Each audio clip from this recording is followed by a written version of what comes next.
तुम्हारे बाप का मुल्क नहीं है, ये हमारा मुल्क है। यहाँ पे 22 करोड़ लोग फैसले करेंगे। यहाँ पे फैसले आइन और कानून के मुताबिक होंगे। यहाँ पे किसी की मर्जी के मुताबिक फैसले नहीं होंगे। बंद कर दो ये बंद कमरों में फैसले करने वाले, बंद कर दो ये खुद को जमीन पे खुदा समझने वाले। अरे क्या बात करते हैं आप मुराद साहब, ये इनके बाप का मुल्क है। किसमें जुर्रत हुई है 70 साल में इनसे सवाल पूछ सके। 1971 में शेख मुजीबुर रहमान जो 160 नशिस्तें जीत चुका था बंद कमरों के फैसलों में, उसके ऊपर रेड लाइन लगा दी गई और सिर्फ 80 सीटें जीतने वाले भुट्टो को वजीर आजम बनाने की जिद में इस मुल्क को 2 लख्त कर दिया गया। दुनिया ने देखा वो दर्दनाक मंजर जब पाकिस्तान का परचम लहराता हुआ बंगालियों के कदमों पे गिरा और फिर बंगालियों का परचम हवा में बुलंद हुआ।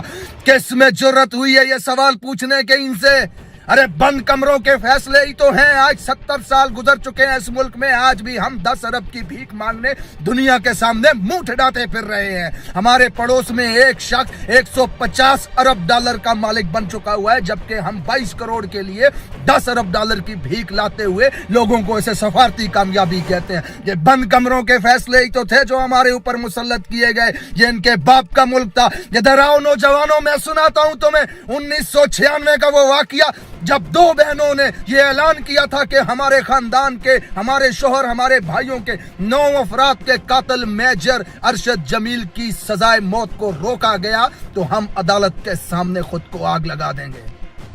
जज साहब के कान पे चूं तक नहीं रेंगी। जस्टिस ऑफ सुप्रीम कोर्ट ने सजाए मौत को रोका और फिर पाकिस्तान की फिजा ने वो दर्दनाक मंजर देखा जब 2 बहनों ने खुद को आग लगाई, झुलस के मर गई उस आग में और उनके जिस्मों से उठता हुआ धुआं अदालत के अंदर जाके कमरे में जज के मुंह पे चपेड़े मार रहा था कि खुदा ने तुम्हें इस मुल्क में सबसे मुअज्जज और इज्जतदार और सबसे ताकतवर ओहदा दिया है, फिर किसके बूट की ताकत के नीचे लेटे हुए उसके मुंह को देख करके तुम फैसले करते हो इस मुल्क में। अरे अपने खानदान के 9 मकतूलों को इंसाफ देने के लिए 2 जवान बहनों को खुद को आग लगानी पड़ी।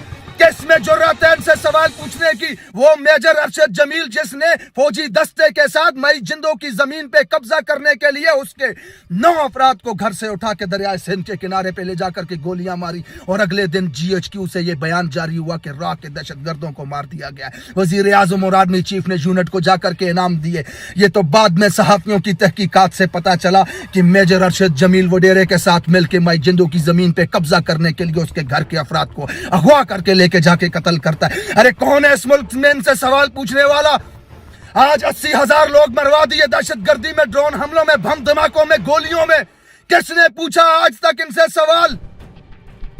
आज जिस कब्रिस्तान में जाएं आप, वहां पे 50 कब्रों के ऊपर पाकिस्तान का झंडा लहराता हुआ आपको नजर आएगा। मर रहे हैं फौजी रोज दहशतगर्दी में। आज तक 1 इंच जमीन पे हमने कब्जा नहीं किया, किसी मुल्क में जाके बमबारी नहीं की, किसी के साथ हालत जंग में नहीं है हम, फिर भी हमारे लोग दहशतगर्दी में मर रहे हैं। किस में जुर्रत है सवाल पूछने की इनसे? ये बंद कमरों के फैसले हैं जो इंसानी जानों का सौदा करते हैं, जो जमीरों का सौदा करते हैं, जो हमारे पैसों का सौदा करते हैं। अरे हमारे जिस्मों से, हड्डियों से गोश्त तक नोच कर खा चुके हैं, जो उनको हमारे ऊपर मुसल्लत कर दिया गया है, जिनकी करप्शन की दास्तानें कंधार से वाशिंगटन तक फैली हुई हैं, जो लूट के खा गए हैं इस मुल्क में, जिनके नौकरों के अकाउंटों से अरबों रुपया मिलता है, जिनके गुलामों के अकाउंट से अरबों रुपया मिलता है। इवन फील्ड में खरबों की जायदाद के मालिक, 1.8 बिलियन का मालिक वो जरदारी और उसका लौंडा, 1.6 बिलियन का मालिक ये नवाज शरीफ और उसकी लौंडिया हमारे ऊपर मुसल्लत किए गए। अवाम का हर दुश्मन जेलों से निकाल के, अदालतों से निकाल के अवाम के ऊपर हुक्मरान बना दिया गया है। किसके फैसले हैं ये? कौन जा सकता है इनके खिलाफ? आज 22 करोड़ अवाम अगर इमरान खान को मोहसिन समझती है, अगर उन्हें लगता है कि यह शख्स हमें भूख से निकाल सकता है, उन्हें लगता है कि यह शख्स हमें गुर्बत से निकाल सकता है, उन्हें लगता है कि यह शख्स हमें बैनुल अक़वामी दुनिया में इज्जत दिला सकता है, उन्हें लगता है कि यह शख्स हमें गुलामी से आजाद करवा सकता है, तो करने दो अवाम को अपनी मर्जी का फैसला।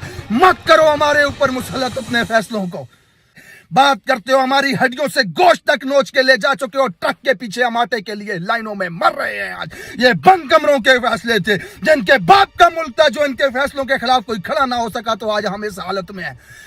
जो जुर्रत आज मुराद सईद कर रहा है, वो जुर्रत इस मुल्क के 22 करोड़ आवाम को करनी पड़ेगी। सवाल पूछना पड़ेगा, अपने हक के लिए खड़ा होना पड़ेगा। आजादी ऐसे प्लेट में रख करके नहीं मिलती। डर को छोड़ो, खौफ को छोड़ो, میرے سے زیادہ محب وطن کون ہے؟ مجھ سے زیادہ اپنی کوچ سے محبت کرنے والا کون ہے؟ ارے کفن میں لپٹی لاش جب گھر پہ آتی ہے تو آنسو بہاتے ہوئے یہ کہتے ہو فخر ہے ہمارا بیٹا شہید ہوا، وطن پہ ہونا چاہیے فخر، لیکن یہ سوال پوچھا کرو کس نے ہمارے بیٹے کو مارا؟ کس جنگ میں ہمارا بیٹا شہید ہوا؟ کہاں ہے ہمارے بیٹے کو مارنے والا؟ کب ختم ہوگی یہ دہشت گردی؟ کب بند ہوں گے ہمارے بیٹے مرنے؟ یہ سوال پوچھنے کی جرت پیدا کرو اپنے اوپر۔ بند کمروں کے فیصلوں نے آج ملک کو اس حال میں لا دیا کہ اس ملک کا جج، ریسپیکٹڈ جج جس کو رب نے وہ عہدہ دیا ہے، کہ قیامت کے دن سب سے زیادہ سوال تم سے پوچھا جائے گا جج صاحبان، کس کی فونوں کے اوپر فیصلے کرتے ہو تم اس ملک کے اندر؟